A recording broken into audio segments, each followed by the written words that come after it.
ನಮ್ಮ ಹೆಸರು ರಾಜಣ್ಣ ಅಂತ. ಗೋವಿಂದರಾಜನಲ್ಲೇ ಹುಟ್ಟಿ ಬೆಳೆದಿರೋರು ನಾವು. ಹಿಂದೆ ಹೆಂಚು ಇತ್ತು ದೇವಸ್ಥಾನ, ಅವಾಗ ತಿಮ್ಮೇರಳ್ಳಿ ಅಂತ ಇತ್ತು.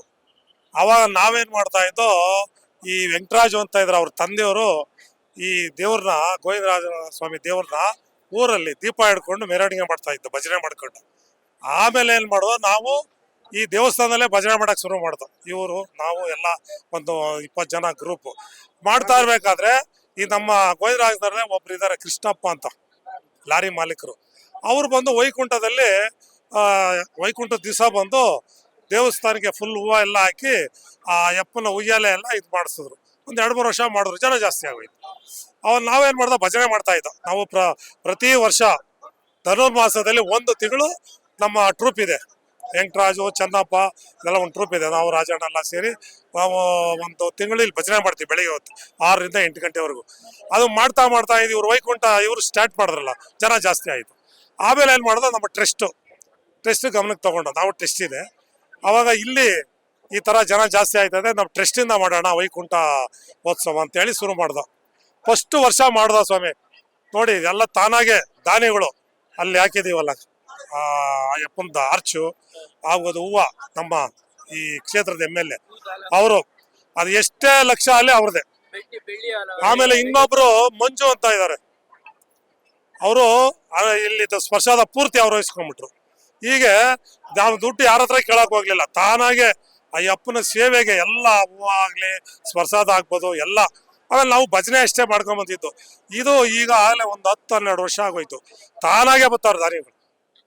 ಇವತ್ತು ತಿರ್ಗಾ ಈಗ 1 ವಾರ ಆಯ್ತು, ಈಗ ನಮ್ಮ ಪ್ರಿಯಾಕೃಷ್ಣವರು ಒಳ್ಳೆ ಬೆಳ್ಳಿ ಇದು 3 ದೇವರಿಗೆ ಮಾಡಿಸಿದ್ದಾರೆ. ಅದು ಒಂದು ರೆಡಿ ಆಗಿತ್ತು. ರಾತ್ರಿ ಕವಚ ಅಭಿಷೇಕ ಎಲ್ಲ ಮಾಡಿ ಸ್ವಾಮಿಗೆ ರಾತ್ರಿ ಕವಚ ಹಾಕಿ ಬೆಳಗ್ಗೆ 5:30 ಮಂಗಳಾರತಿ ಆಯ್ತು. 5:30ಇಂದ ನಾನು ಬೆಳಗ್ಗೆ ಮಂಗಳಾರತಿ, ನಾನು ಪ್ರತಿ ವರ್ಷ ಮಂಗಳಾರತಿ ಆಗುವಾಗ ನಾನು ಇದ್ದೇ ಇರ್ತೀನಿ 5:30ಗೆ. ಪೂಜಾರು ನಾವು ಇವರೇ ಧನುರ್ಮಾಸದಲ್ಲಿ ಹಾಡೋದಕ್ಕೆ ಭಜನೆಗೆ ಸ್ಟಾರ್ಟ್. ಆವಾಗ ನಾವು ಸ್ಟಾರ್ಟ್ ಮಾಡಿದ 9 ಗಂಟೆವರೆಗೂ ಸಾಧಾರಣವಾಗಿತ್ತು. ಚಳಿ ಅಂತಲ್ಲ ಏನೋ ಗೊತ್ತಿಲ್ಲ ಸರ್. ಆಮೇಲೆ 10 ಗಂಟೆ ಮೇಲೆ ನೋಡಿ ಸ್ಟಾರ್ಟ್ ಆಗೋಯ್ತು. ಈಗಂತೂ ನೋಡಿ ನಾವೇ ಒಳಗಡೆ ಹೋಗ್ತಾ ಇಲ್ಲಿ ಎಲ್ಲ ಜನನೂ ಹಾಕಿ ಸಹಕಾರ ಕೊಡ್ತಾರೆ. ನಾವು ಯಾರಿಗೂ ಕೂಲಿ ಕೊಟ್ಟು ಇಲ್ಲಿ ಕೆಲಸ ಮಾಡ್ಸೋ, ಊದೋರ್ ಕೆಲಸ. ಸೀರಿಯಲ್ ಸೆಟ್ ಸೀರಿಯಲ್ ಅವರು ದುಡ್ಡು ಕೊಡ್ತೀವಿ. ಸ್ಪರ್ಶದ ಅವರು ಮಾನಸ ಮಂಜು ಅಂತೇಳಿ ಮಾಡ್ತಾ ಇದ್ರು. ಅವ್ರೇನೋ ಕಾರಣ ಅಂತ ಮಾಡಲ್ಲ, ಈಗ ನಮ್ಮ ಟ್ರಸ್ಟ್ ಇದ್ದಾರೆ ಮಾಡ್ತಾ ಇದ್ದೀವಿ. ಅದಕ್ಕೆ ದಾನಿಗಳು ಸುಮಾರು ಒಬ್ರು 2 ಲಕ್ಷ ಕೊಟ್ಟು ಕಳಿಸಿದ್ದಾರೆ, ಇನ್ನೊಬ್ರು 50,000. ಹಿಂಗೆ ಅದು ದುಡ್ಡು ಕ್ರೌಡಿ ಆಗ್ತದೆ. ಹಾಗೆ ಇಲ್ಲಿಗೆ ಏನೂ ಕೊರತೆ ಇಲ್ಲ. ಈಗ ಬೆಳಗ್ಗೆ 5:30ಗೆ ಸ್ಟಾರ್ಟ್ ಆಗಿದೆ, ರಾತ್ರಿ ಇವತ್ತು 12 ಗಂಟೆ ಆಗುತ್ತೆ. 12 ಗಂಟೆ ಆಮೇಲೆ ಇದಕ್ಕೂ ಅಷ್ಟೇ, ಅದಕ್ಕೆ ಕಾಣಿಕೆನು ಜನ ಕಾಣಿಕೆನು ನಮ್ಮ ಖರ್ಚೆಲ್ಲ ಅಲ್ಲೇ ಬರ್ತದೆ. ಹೊಸ ವರ್ಷ ಬಂದ್ರೆ ಈ ಅಪ್ಪನ ಇದರಿಂದ ನಿಮ್ಗೆ ಆಯಸ್ಸು ಆರೋಗ್ಯ, ಮದುವೆ ಆಗಿಲ್ಲ ಅಂದ್ರೆ ಮದುವೆ ಆಗ್ಲಿ. ಯಾವ್ದು ನಿಮ್ದು ಟಿವಿ? Mass TV. ಇನ್ನ ಒಂದ್ ಏನ್ ಗೊತ್ತಾ, ಇಲ್ಲಿ ತುಂಬಾ ಶಕ್ತಿ ಇದೆ. ಯಾಕಂದ್ರೆ ಯಾರಾದ್ರೂ ಹೊರಗಡೆಯಿಂದ ನಮ್ಮ ಭಜನಾ ಮಂಡಳಿಗೆ ಹಾಡಕ್ ಬರ್ತಾ ಇದ್ದವರು ಇಲ್ಲಿ ಬಂದು ಸೇರ್ಕೊಂಡಾಗ ಅವ್ರು ಸುಮಾರು ಜನ ಅಭಿವೃದ್ಧಿ ಆಗಿದ್ದಾರೆ. ಆಮೇಲೆ ಆ ತಾಯಿಯಲ್ಲಿ ಒಳಗಡೆ ಉತ್ತ ಎಲ್ಲ ಬೆಳೆದಿತ್ತು. ಅಲ್ಲಿ ಸ್ವಲ್ಪ ಮೇಲೇನೆ ಬಂದು ಮಲಗೋದು, ಯಾರನ್ನು ಏನು ಮಾಡ್ತಿರ್ಲಿಲ್ಲ ಇತಿಹಾಸ ಅವಾಗ.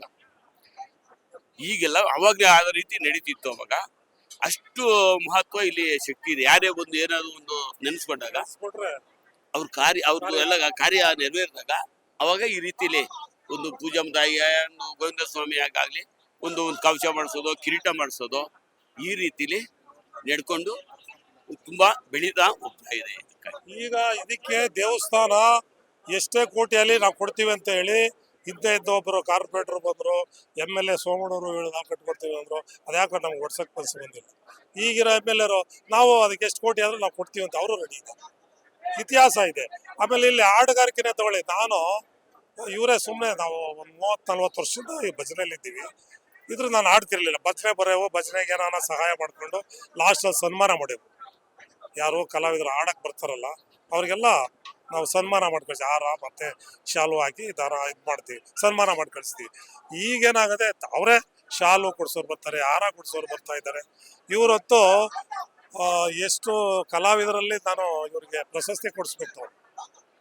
ಅಷ್ಟು ಕಲಾವಿದ ಇವ್ನು. ಹಾಡಕ್ ನಿಂತ್ಕೊಂಡ್ಬಿಟ್ರೆ ಸ್ವಾಮಿ, ಆ ಸ್ವಾಮಿನೇ ಇಳಿದು ಬರ್ತಾರೆ. ಅದ್ರದ್ದು ಶಕ್ತಿ ಇದೆ. ಇನ್ನೊಂದು ಇವ್ರಿಗೆ ಮೊದಲು ಏನು ಬರ್ತಿಲ್ಲ, ಬರ್ತೀನಿ ಇಲ್ಲಿ ಬಂದ ಮೇಲೆ ಇವಾಗ ಆಡ್ತಾರೆ. ಸ್ವಾಮಿ. ದುರ್ಯೋಧನ ಪಾತ್ರದಲ್ಲಿ ರಜನಿಕಾಂತ್ ನನಗೆ ಅವಾರ್ಡ್ ಕೊಟ್ಟರು ಇದ್ರಲ್ಲಿ ರವೀಂದ್ರ ಕಲಾಕ್ಷೇತ್ರದಲ್ಲಿ. ಅವರು ಅನ್ಎಕ್ಸ್ಪೆಕ್ಟ್ ಆಗಿ ಬಂದ್ಬಿಟ್ರು ಅವತ್ತು. ನಂದು ಡ್ರಾಮಾ, ನಾನು ದುರ್ಯೋಧನ ಪಾತ್ರ. ಈ ಅಪ್ಪನ ಮುಂದೆ ಹಾಡು ಹೇಳಿದ್ದ ಅಷ್ಟೇ ಒಂದೆರಡು. ಆ ಹಾಡು ಹೋಗಿ ನಾನು ಡ್ರಾಮಕ್ಕೆ ಹೋದೆ. ದುರ್ಯೋಧನ ಪಾತ್ರ ಕೊಟ್ಬಿಟ್ಟು ಒಂದು ವಾರದಲ್ಲಿ ಆಡ್ಬೇಕು ಅಂದ್ಬಿಟ್ಟು ಒಂದು ವಾರದಲ್ಲಿ ಕಲ್ತಿ ಅವತ್ತೇ ಬಂದ್ರು. ಯಾರು? ರಜನಿಕಾಂತ್ ಬೆಂಗಳೂರು ಬಂದಿದ್ರಂತೆ. ಏನ್ಕೋ ಬಂದಾಗ ಎಲ್ಲ ಅವರು ಇತಿಹಾಸ ಅದು ತಿಳ್ಕೊಂಡು ಅಲ್ಲಿಗೆ ಬಂದ್ರು. ಅಲ್ಲಿ ನನಗೆ ಬಂದು ಪ್ರಶಸ್ತಿ ಕೊಟ್ಟರು. ಇದು ಮಾತ್ರ ಅದೇ ರೀತಿ ಬೆಳೆದಿದೆ. ಈಗ ಕಟ್ಟೋದಕ್ಕೂ ಕೂಡ ದಾನಿಗಳು ಬಂದಿದ್ದಾರೆ. ಎಷ್ಟು ಕೋಟಿ ಆದ್ರೂ ನಾವು ಕೊಡ್ತೀವಿ ಅಂತ ಅವ್ರು. ಈಗ ನೋಡಿ, ಅನ್ನ ಸತ್ಪಣೆ ನಡೀತಾರೆ, 12 ಗಂಟೆವರೆಗೂ ನಡೀತಾರೆ. ನಿಮ್ಗೂ ಧನ್ಯವಾದಗಳು ಸರ್. ಈಗ ಬಂದು ನಮ್ಮಲ್ಲಿ ಇರೋದನ್ನ ತಿಳ್ಕೊಂಡು ಇದನ್ನ ಹೊರಗಡೆ ಪ್ರಚಾರ ಮಾಡ್ತಾ ಇದ್ದೀರಾ. ಆ ಸ್ವಾಮಿ ಇದನ್ನ ಯಾರು ನೋಡಿರ್ತಾರೆ, ಕೇಳ್ತಾರೋ, ಬಂದು ಅವರು ಸೇವೆ ಮಾಡಿ ಅವ್ರಿಗೆ ಒಳ್ಳೇದಾಗ್ಲಿ ಅಂತೇಳಿ ನಾನು ಸ್ವಾಗತ ಮಾಡ್ತೀನಿ ಅಷ್ಟೇ. ಹಾಗೆ ನಿಮ್ಗೂ ಆಯಸ್ಸು, ನಿಮ್ಗೂ ಆರೋಗ್ಯ, ಆಯಸ್ಸು, ಆರೋಗ್ಯ ಇನ್ನು ಕೊಟ್ಟು ದೇವರು ಅಭಿವೃದ್ಧಿ ಮಾಡ್ಲಿ ಅಂತ ಆಶಿಸ್ತೀನಿ ಅಷ್ಟೇ. ಗೋವಿಂದ ನಗರ ಪೂಜಮ್ಮ ದೇವಸ್ಥಾನ ಕಮಿಟಿಯವ್ರು ನಾವೆಲ್ಲ ಸೇರಿ ಸುಮಾರು 20 ವರ್ಷದಿಂದ ಮಾಡ್ತಾ ಇದ್ದೀವಿ. ಸುಮಾರು 20-30 ಸಾವಿರ ಜನ ಬೆಳಗ್ಗೆ 5 ಗಂಟೆಯಿಂದ ರಾತ್ರಿ 11 ಗಂಟೆ ಗಂಟ ದರ್ಶನಕ್ಕೆ ಜನ ಬರ್ತಾರೆ. ನಾವು ಬೆಳಿಗ್ಗೆ 5:30ಯಿಂದ 10 ಗಂಟೆ ಗಂಟ ಬೂಂದಿ ಪ್ರಸಾದ, ಆಮೇಲೆ ಚಿತ್ರಾನ್ನ, ಆಮೇಲೆ ಪುಳಿಯೋಗರೆ, ಆಮೇಲೆ ಉಪ್ಪಿಟ್ಟು, ಆಮೇಲೆ ಟೊಮೊಟೊ ಬಾತು ಎಲ್ಲ ಕೊಡ್ತೀವಿ. ಸಾಯಂಕಾಲ ವಿವಿಧ ಮಕ್ಕಳಿಂದ ನೃತ್ಯ ಕಾರ್ಯಕ್ರಮ ಇದೆ, 2 ಬ್ಯಾಚು. ಅದು ನಮ್ಮ ಪ್ರಿಯಾ ಕೃಷ್ಣ ಅವರು ಈ ಸಲ ವಿಶೇಷವಾಗಿ 10 ಲಕ್ಷ ಖರ್ಚು ಮಾಡಿ ನಮ್ಮ ಪೂಜಾ ಮಧ್ಯ ಇದು ಗೋವಿಂದ ಸ್ವಾಮಿ ಬೆಳ್ಳಿ ಕವಚ ಮಾಡಿಸ್ಕೊಟ್ಟಿದ್ದಾರೆ. ಈ ಸಲ ಭಾರಿ ವಿಶೇಷವಾಗಿ ಒಂದು 15 ಲಕ್ಷ ಖರ್ಚು ಮಾಡಿ ಮಾಡಿಸ್ಕೊಟ್ಟಿದ್ದಾರೆ. ಅದೇ ದಿನ ಬೆಳಿಗ್ಗೆ ಸರ್ ಇನ್ನು ಎಷ್ಟು ದಿನ ಇರುತ್ತೆ ಸರ್? ಒಂದೇ ದಿನ ಸರ್. ಇವತ್ತು ರಾತ್ರಿ 11 ಗಂಟೆ ಗಂಟ ಜನ ಬರ್ತಾರೆ. 11 ಗಂಟೆ ಗಂಟ ಪ್ರಸಾದ ಇದೆ, ಫ್ರೀ ದರ್ಶನ. ಸರ್ ನೀವು ಸುಮಾರು ವರ್ಷಗಳಿಂದ ನಮ್ಮ ತಂದೆಯಾರಾದಂತಹ ವೆಂಕಟರಾಮಯ್ಯನವರು ಅಂತ ಹೇಳಿ ಈ ಗರುಡಗಂಬದ ಊರು ಭಜನೆಯಲ್ಲಿ ಭಜನೆ ಮಾಡ್ಕೊಂಡ್ ಬರ್ತಿದ್ವಿ. ಬೆಳಿಗ್ಗೆ 3:30-4 ಗಂಟೆಗೆ ಸ್ಟಾರ್ಟ್ ಮಾಡಿದ್ರೆ ಊರೆಲ್ಲ ಭಜನೆ ಮುಗಿಸ್ಕೊಂಡು ಒಂದು 9:30-10 ಗಂಟೆಗೆ ಮುಗಿತಿದ್ವು. ಕೊನೆ ದಿನ ಪ್ರಸಾದ ವಿನಿಯೋಗ ಆ ಗರುಡಗಂಬ ಕಾಸು ಹಾಕೋರು ಅದೆಲ್ಲ ತಗೊಂಡು ಪ್ರಸಾದ ವಿನಿಯೋಗ ಮಾಡ್ತಿದ್ವಿ. ಅದು ನಮ್ಮ ತಂದೆಯವರು ಕಾಲವಾದ ನಂತರ ಆ ಭಜನೆ ಇಲ್ಲಿ ದೇವಸ್ಥಾನದಲ್ಲಿ ಬೆಳಿಗ್ಗೆ ಟೈಮು ಒಂದು 8:30ವರೆಗೂ, ಬೆಳಿಗ್ಗೆ 5 ಗಂಟೆಯಿಂದ 8:30ವರೆಗೂ ಭಜನೆ ಕಾರ್ಯಕ್ರಮ ಮಾಡ್ತಾ ಇರ್ತೀವಿ. ಅದ್ರ ಜೊತೆಲಿ ಈ ವೈಕುಂಠ ಏಕಾದಶಿನೂ ಈ ಕಾರ್ಯಕ್ರಮ ಹಮ್ಮಿಕೊಂಡು ಯಾವಾಗಲೂ ಸದಾಕಾಲ ಭಗವಂತ ಪೂಜಮ್ಮ ತಾಯಿ ವೆಂಕಟೇಶ್ವರನ ದರ್ಶನದಲ್ಲಿ ತುಂಬಾ ಚೆನ್ನಾಗಿ ಗೋವಿಂದ ಸ್ವಾಮಿ ತುಂಬಾ ಭಜನೆ ಚೆನ್ನಾಗಿ ನಡೀತಾ ಇದೆ ಮತ್ತು ಕಾರ್ಯಕ್ರಮನೂ ಚೆನ್ನಾಗಿ ನಡೀತಾ ಇದೆ. ಆಮೇಲೆ ಎಲ್ಲರೂ ಸಹಕರಿಸ್ಕೊಂಡು ಈ ಭಜನೆಗೆ ಎಲ್ಲದಕ್ಕೂ ಸಹಕರಿಸ್ತಾ ಇದ್ದಾರೆ ಜನ. ನನ್ನ ಹೆಸರು ಗುಣಶೀಲ ಅಂತ. ನಮ್ ತಂದೆಯವರು ಈ ದೇವಸ್ಥಾನಕ್ಕೆ ಅಧ್ಯಕ್ಷರಾಗಿದ್ದಾರೆ. ನಾವಿರೋದು ಮಲತಳ್ಳಿಲಿ. ಇದು ವೆಂಕಟೇಶ್ವರ ಸ್ವಾಮಿ ದರ್ಶನ ಮಾಡಕ್ಕೆ ಅಂತ ಬಂದ್ವಿ. ಈ ದೇವಸ್ಥಾನದ ಇತಿಹಾಸ ನೋಡಿದ್ರೆ 100 ವರ್ಷ ಕಾಲ ತುಂಬಾ ಹಳೇದು. ನಮ್ ತಾತ, ನಮ್ ಮುತ್ತಾತ ಆ ಕಾಲದಿಂದಾನು ನಾವು ಇಲ್ಲಿ ನೋಡ್ಕೊಂಡ್ ಬಂದಿದೀವಿ. ಇಷ್ಟೇ ವಿಜೃಂಭಣೆಯಿಂದ ತುಂಬಾ ಜನ ಸೇರಿ ತುಂಬಾ ವಿಜೃಂಭಣೆಯಿಂದ ಆಚರಣೆ ಮಾಡ್ತಾರೆ. ಇಲ್ಲಿ ವೈಕುಂಠ ಏಕಾದಶಿನ ತುಂಬಾ ಬೇರೆ ಕಡೆ ಊರಿಂದಾನು ಇಲ್ಲಿ ಬಂದು ಈ ದೇವ್ರ ದರ್ಶನನ ತಗೊಳಕ್ಕೆ ಬರ್ತಾರೆ. ಮತ್ತೆ ಈ ಪ್ರಸಾದನು ಅಷ್ಟೇ ತುಂಬಾ ಎಲ್ಲಾರ್ಗು ಸಿಗೋ ತರಾನು ರಾತ್ರಿ 12 ಗಂಟೆವರೆಗೂನು 4-5 ತರದ ಪ್ರಸಾದಗಳು ಎಲ್ಲಾರ್ಗು ಸಿಗೋ ತರಾನು, ಎಲ್ಲಾರ್ಗು ಇದು ದರ್ಶನ ಸಿಗೋ ತರಾನು ಎಲ್ಲ ಸೌಲಭ್ಯನು ಯಾವಾಗೂ ಚೆನ್ನಾಗ್ ಮಾಡ್ತಾರೆ ಇಲ್ಲಿ. ಈ ದೇವ್ರ ಬಗ್ಗೆ ಹೇಳ್ಬೇಕು ಅಂದ್ರೆ ಇಲ್ಲಿ ತುಂಬಾ ನಂಬಿಕೆ ದೇವ್ರು. ಏನ್ ಕೇಳ್ಕೊಂಡ್ರು ಇಲ್ಲಿ ದೇವ್ರು ಆಗೋ ತರ ನೆಡ್ಸ್ಕೊಡ್ತಾನೆ ದೇವ್ರು.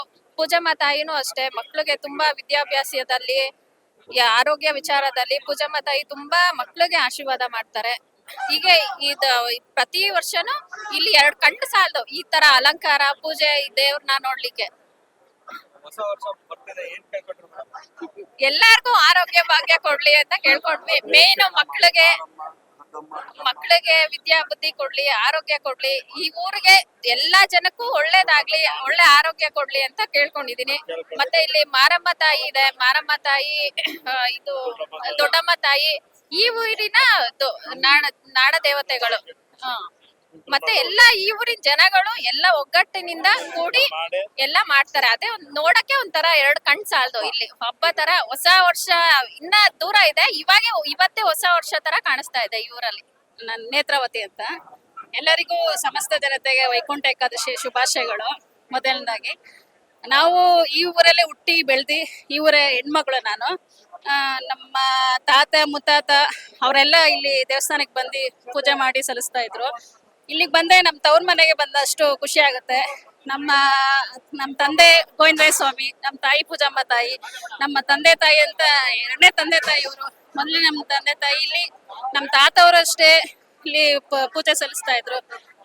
ಈ ವರ್ಷ ಡಬಲ್ ಧಮಾಕ ಅಂದ್ರೆ ನಮ್ಮ ತಂದೆಯವರು ಅಧ್ಯಕ್ಷರಾಗಿದ್ದಾರೆ. ಅದು ತುಂಬಾ ಖುಷಿ ಆಗ್ತಿದೆ. ಎಲ್ಲ ಪ್ರತಿ ವರ್ಷನೂ ನಮ್ಮ ತಂದೆ ತಾಯಿಯು ಸೇವೆ ಸಲ್ಲಿಸ್ತಾ ಇದ್ದಾರೆ. ಅದು ತುಂಬಾ ಖುಷಿ ಆಗ್ತಿದೆ. ಮತ್ತೆ ಪ್ರತಿಯೊಬ್ಬರಿಗೂ ಇಲ್ಲಿ ಪ್ರಸಾದ ಸೇವೆ ನಡೆಯುತ್ತೆ. ಮತ್ತೆ ದರ್ಶನಕ್ಕೂ ಅನುಕೂಲ ಚೆನ್ನಾಗಿ ಮಾಡಿಕೊಟ್ಟಿದ್ದಾರೆ. ಅದರಿಂದ ನಮ್ಗೆ ಇಲ್ಲಿ ಬಂದು ತುಂಬಾ ಖುಷಿ ಆಗುತ್ತೆ. ನಮ್ಮ ಫ್ಯಾಮಿಲಿ ಮಿಸ್ಸೇ ಮಾಡಲ್ಲ. ಪ್ರತಿ ವರ್ಷ ನಾವು ಯಶವಂತಪುರದಿಂದ ಬರ್ತೀವಿ, ಅಲ್ಲಿಂದ ಬಂದ್ರು ಪ್ರತಿ ವರ್ಷ ಇಲ್ಲಿ ಬಂದೇ ಬರ್ತೀವಿ. ನಾವು ಇಲ್ಲಿ ಬರೋದ್ರಿಂದ ತುಂಬಾ ಖುಷಿ ಆಗಿದೆ. ಲೇಟೆಸ್ಟ್ ಹಾಗೂ ಇಂಟ್ರೆಸ್ಟಿಂಗ್ ಸುದ್ದಿಗಳಿಗಾಗಿ ಬಾಸ್ ಟಿವಿ ಕನ್ನಡ ಚಾನೆಲ್ನ ಸಬ್ಸ್ಕ್ರೈಬ್ ಮಾಡಿ. ಹಾಗೆಯೇ ಬೆಲ್ ಐಕಾನ್ ಪ್ರೆಸ್ ಮಾಡಿ. ಇದರ ಜೊತೆಗೆ ಫೇಸ್ಬುಕ್, ಇನ್ಸ್ಟಾಗ್ರಾಮ್, ಎಕ್ಸ್ನಲ್ಲೂ ಮಿಸ್ ಮಾಡದೆ ಫಾಲೋ ಮಾಡಿ.